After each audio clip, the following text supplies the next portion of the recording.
or stand up, and I'll repeat your question for everyone to hear. Over here. You actually answered the first question, which was going to be about how when we have a court that's tilted, further to the right, I think we all know how it impacts, Second Amendment, certain rights. But I was interested to hear you talking about how it hasn't necessarily been free speech has not been a partisan issue necessarily in the court as of yet. So I'm not going to ask that question. Okay. You answered. My question is, why do you think in our country there seems to be such a misconception about what free speech means? In that you see everyone everywhere yelling, hey, my First Amendment rights to free speech, when they're not talking about it in the context of the government making laws or rules that hinder it, but just this private company. Do we know when in the history of the country people lost that distinction and it's sort of used as this catch-all for being able to say anything, anywhere, at any time? Well, I think, so the question is, so the question is, when did people start thinking that free speech is a catch-all for everything? How can it apply to everyone? And the thing is, people are very zealous about protecting their free speech rights for their own thoughts, but not for the thoughts of, that we hate, or not for other people's opinions. The ACLU and other organizations are often criticized for defending the free speech rights of Nazis. I mean, nobody's actually defending Nazis, but one of the chapters in the book is on Charlottesville and the Nazis marching in Charlottesville, actual Nazis, and how even hate speech is protected speech.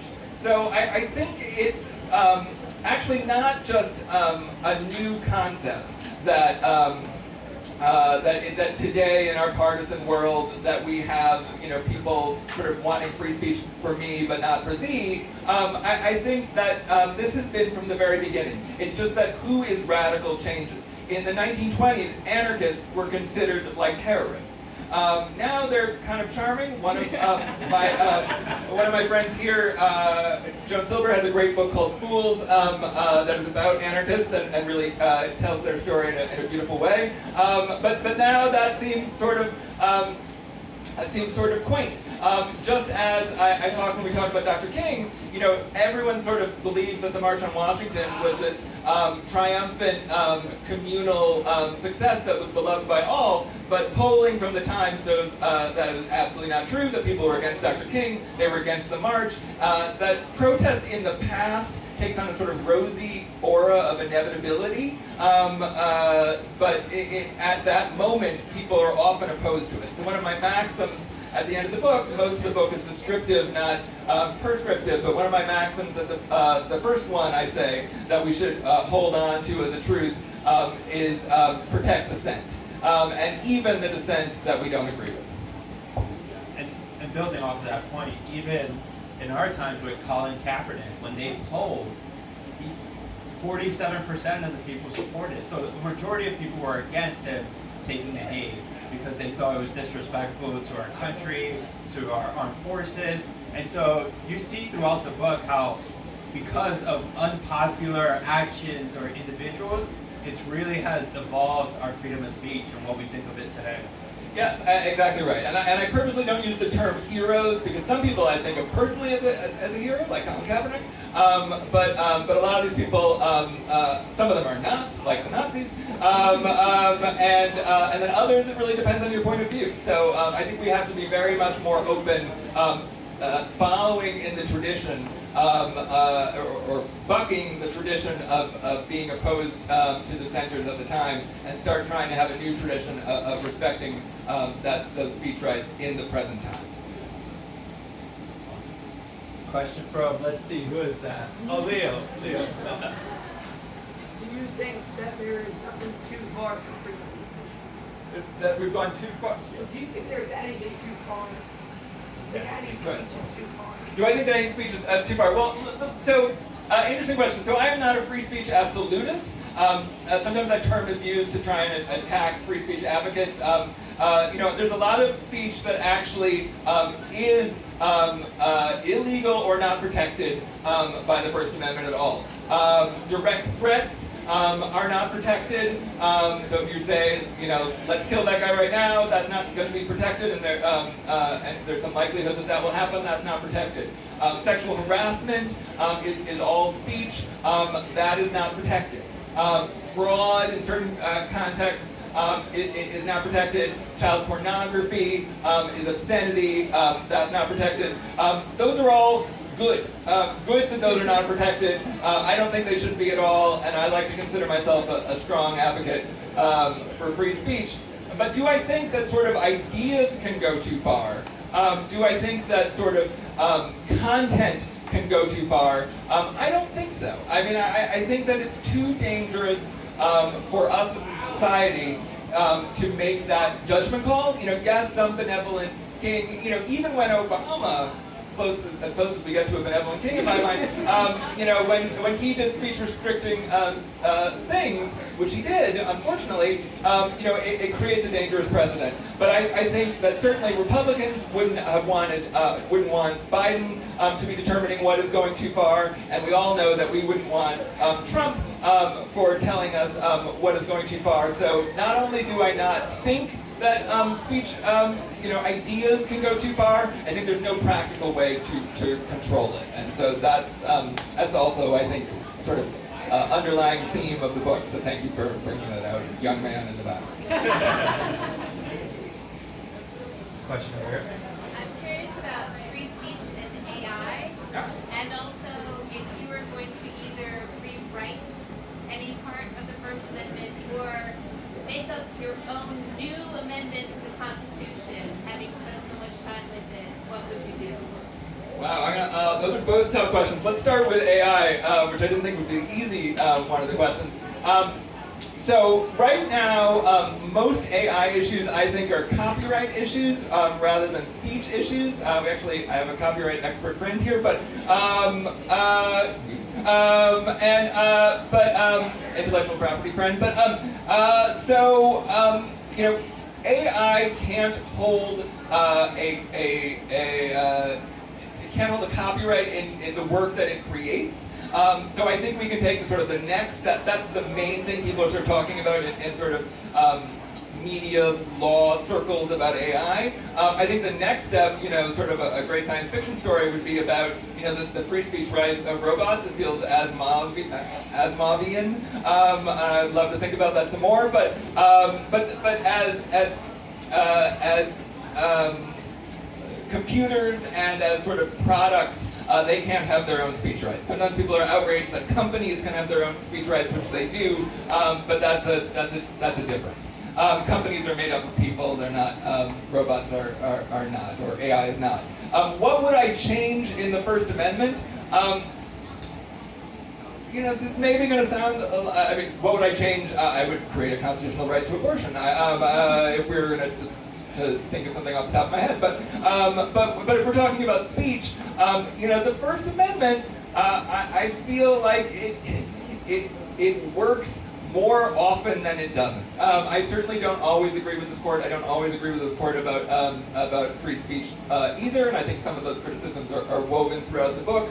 But I don't think that the First Amendment language needs to be changed. And a lot of the project of this book is getting people to start thinking about constitutional interpretation as a means of, this is a living document. I believe firmly in Thurgood Marshall, my Marshall pin over there, and Thurgood Marshall's interpretation of the Constitution as opposed to the strict intent or originalist view of Alito and others. The Constitution, I believe, is not some miracle document. It's our society's and our court's interpretation of what those words mean for us and our evolving notions of liberty that matters. So I don't think we need to change the words. I think we just need to keep evolving in its interpretation for further expanding our speech rights rather than retracting them, and also, I would say, further expanding our civil liberties rather than retracting them.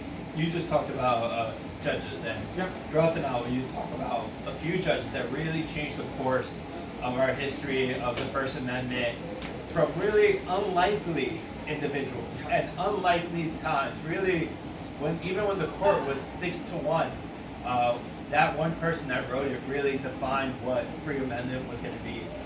Who shocked you the most reading through all these legal papers with the time they're in, their fellow colleagues on the court, and the statements that they made? Who shocked me the most? That's a great question. I did not think that not shocking me, but I think one of the heroes that I didn't get to talk enough about in the book is Justice Brandeis. He's an ally of Justice Holmes, and one of his great cases didn't sort of fit into the framework of the books, but a real free speech hero that I would love to write about more. But I think I was most surprised by Justice Fortas. He is the justice who later resigned for a scandal much less great than Justice Thomas's many different scandals. But he resigned shortly after his decision in Tinker, and he also wrote this incredible book called On Civil Disobedience, which talks just about how sort of we don't know what the future will hold with student revolt. This is sort of in the middle of the 60s and the student movement. But we do hope that this will be we can hope this will be a new moment for students and their elders to sort of work together to make a more just society. And it's really both sort of prescient and a little tragic that it sort of never took off. That felt like there was a time of student revolt in the 60s, and I would say that there's a time of student change today as well, but there's a real gap in between there. So I think I was really surprised by that book. I had never heard of it until I started doing the research for this. And Justice Black freaking out about students protesting in schools, in part because his grandson had been gotten in trouble for protesting, was also surprising, because he's supposed to be a First Amendment hero, but it's not really. Awesome. Well, we'll take one more question from the audience. Aaron in the back. I heard you say that you're a lawyer for ABC. Yes, I am. A random person I don't know. And they're owned by Disney, correct? They are. And I've also read in the paper that there's a lawsuit that Disney has filed against the governor of Florida that has a First Amendment issue in it. I'm wondering if you could explain to us non-lawyers about that First Amendment issue and what you think might happen. There's a bunch of ABC people here in the audience today, and none of our bosses, I don't think. But the briefest version, and I'm actually, I'm sort of letting the powers that be take that on. I haven't been following it quite as closely as maybe I should have. But DeSantis, had his "Don't Say Gay" law. Disney initially under Bob Chapek waffled, then said no, we oppose it. Then DeSantis, said we're going to take away your special district of government, and which is a weird little special district. But and then Disney, and I would say, unrelated to my being employed by them, in a bold and powerful First Amendment move, said that this is the government restricting access this is the government penalizing a corporation for their political views. And as I mentioned, a lot of liberals are really against the idea that corporations have speech rights. But here is a time when the corporations' actually speech rights were for progressive reasons, and they were being punished for their expression of viewpoint, and that is flagrantly unconstitutional, I believe. And so again, I happen to be aligned with my employer here, but I think the shortest version is that DeSantis has tried to punish a corporation for their beliefs, and that is, as you will. You don't need to learn it because I know what you do for a living, person who asked that question, but as people will learn in the book, that is at the core of protected activity. Government interference based on content is absolutely a constitutional violation, in my opinion, even though these are not necessarily the opinions of my employer. We were saying that we're wrapping up, so I'm going to take one more minute to say a few things before I lose the mic forever. First of all, again, I'm so glad to get to see people in person. I really appreciate you coming out, but I have to do a few additional thank yous for very special people who are in the audience, because I've never gotten to actually see them while I thanked them before in the whole course of doing this book. I'm going to start with my parents, Richard and Susan, who are right here. Who have always been an inspiration to me, and had I used to say that they taught me that being patriotic and dissenting were not mutually exclusive, to which I think my mom's like, that's what you taught? We taught you? That's one of the great things, but it is a great lesson. I want to thank my kids who are the inspiration of the book, Alice and Leo, who are here. I want to thank the first person who told me that this could be a book that could get sold, and that's Nikki. If you are thinking about writing a book, she is not only a brilliant author, but she's a book coach extraordinaire. Harangue her afterwards. There's a lot of success stories based on Nikki, and she has a novel coming out in the near future. I want to thank my amazing agent, Carrie Hannigan, who's in the back, who I just asked as a friend, can you give me some advice on this thing I want to try and shop around? And then she said, sure, I'd love to. And then she says, wait, maybe we really want to represent you? Really like the best email I've ever, one of the best emails I've ever had. Thank you again, Carrie. And also, Carrie had the brilliant idea that this 200-page book could be turned into, with no pictures, could be turned into a 200-page book filled with amazing art. The companion book, Free Speech Handbook, co-created by the brilliant Mike Caballero, is available for teens and adults.